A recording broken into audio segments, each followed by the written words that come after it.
ಎಲ್ರಿಗೂ ನಮಸ್ಕಾರ. ಇದೇ ಮಾರ್ಚ್ 15 ನನ್ನ ತಂದೆ ರವಿ ಬೆಳಗೆರೆ ಅವರ ಹುಟ್ಟುಹಬ್ಬ. ಪ್ರತಿ ವರ್ಷ ಅಪ್ಪ ಅವರ ಬರ್ತ್ಡೇನ ಬಹಳ ವಿಭಿನ್ನವಾಗಿ ತುಂಬಾ ಖುಷಿಯಿಂದ ಸಡಗರದಿಂದ ಸೆಲೆಬ್ರೇಟ್ ಮಾಡ್ತಾ ಇದ್ರು.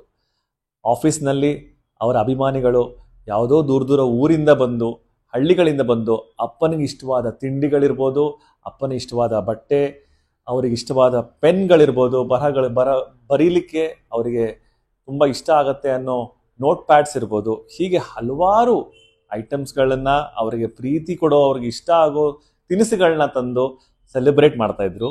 ಅಪ್ಪ ಅದನ್ನ ಒಂದು ಸಣ್ಣ ಮಗು ಥರ ಅನುಭವಿಸ್ತಾ ಇದ್ರು, ತುಂಬ ಖುಷಿ ಪಡ್ತಾ ಇದ್ರು.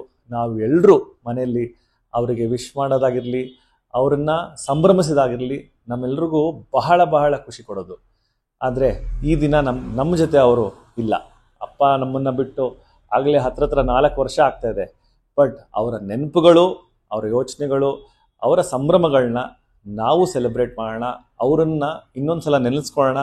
ಅವರಿಗೆ ಸಂಗೀತ ಅಂದರೆ ಬಹಳ ಪ್ರೀತಿ ಅಂತ ಎಲ್ರಿಗೂ ಗೊತ್ತಿರೋದೆ. ಹಾಗಾಗಿ ಈ 15ಕ್ಕೆ ಸಂಜೆ 5ವರೆಗೆ ಸುಚಿತ್ರಾ ಫಿಲ್ಮ್ ಅಕಾಡೆಮಿ ಅಲ್ಲಿ ಅವರಿಗೆ ಇಷ್ಟವಾದ ಗಜಲ್ಸ್ ಇರ್ಬೋದು, ಹಾಡುಗಳಿರ್ಬೋದು, ಹಾಗೆ ಅವರನ್ನ ನೆನೀತಾ ಅವರಿಗೆ ಇಷ್ಟವಾದ ಈ ಹಾಡುಗಳನ್ನ ಹಾಡ್ತಾ ನಾವೆಲ್ಲರೂ ಕಾಲ ಕಳೆಯೋಣ. ತಾವೆಲ್ಲರೂ ಬರಬೇಕು ಅಂತ ನಾನು ಕೇಳ್ಕೊತೀನಿ. ನಮಸ್ತೆ.